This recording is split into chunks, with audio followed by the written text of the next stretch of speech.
गीता का ज्ञान, हर शंका का समाधान।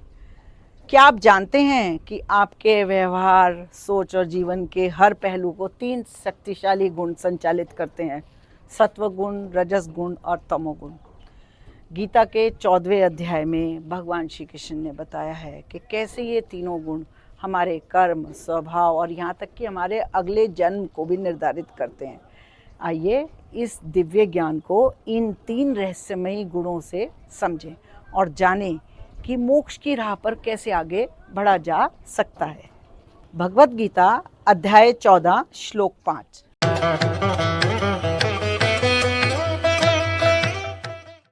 सत्वं रजस्तमे इति गुणा प्रकृति संभवा निबध्नन्ति महाबाहो देहे देहिनमव्ययम्। सत्व गुण निर्मल होने के कारण प्रकाशक और निर्विकार है।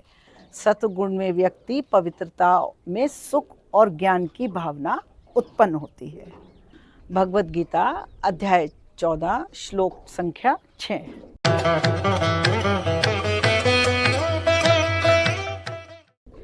तत्र सत्वं निर्मलत्वात् प्रकाशे कमनामयम् सुखे संगेन बदनाति ज्ञान संगेन चानगे।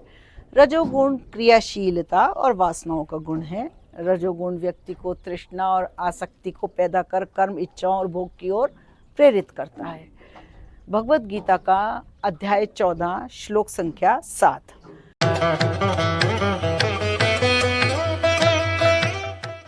रजोरागात्मकं विद्धि तृष्णा संगे समुद्भवम् तन्निबध्नाति कौन्तेय कर्म संगेन देहिनम्। तमोगुण व्यक्ति को मोहित कर अज्ञान, आलस्य, निद्रा से भरकर निष्क्रिय और अज्ञानी बनाता है। भगवत गीता अध्याय 14 श्लोक संख्या 8।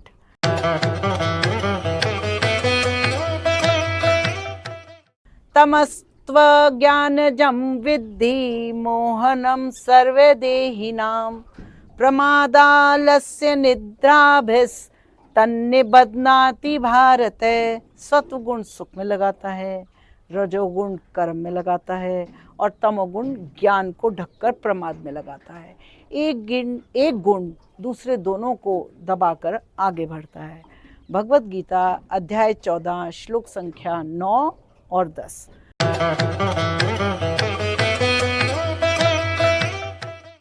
सत्वं सुखे संजयति रजः कर्मणि भारत ज्ञानमावृत्य तु तमे प्रमादे संजयत्युत।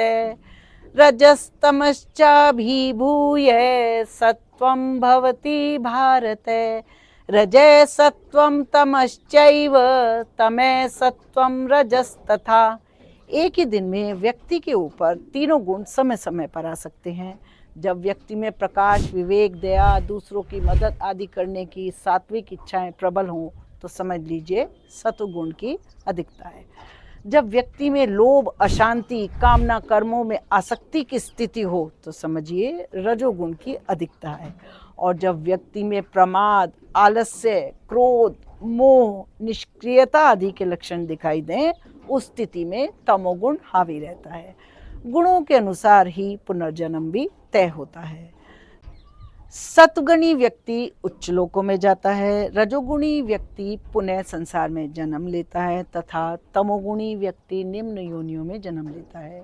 मोक्ष प्राप्ति के लिए हमें इन तीनों गुणों से ऊपर उठकर हर स्थिति में समभाव में रहकर केवल ईश्वर पर पूर्ण विश्वास रखना है। तब हम गुणातीत अवस्था मतलब तीनों गुणों से ऊपर उठकर भगवान को ही हर कर्म का कर्ता और भोक्ता मान लेते हैं। इस भावना से किसी को भी मोक्ष प्राप्त हो सकता है। जय श्री कृष्ण।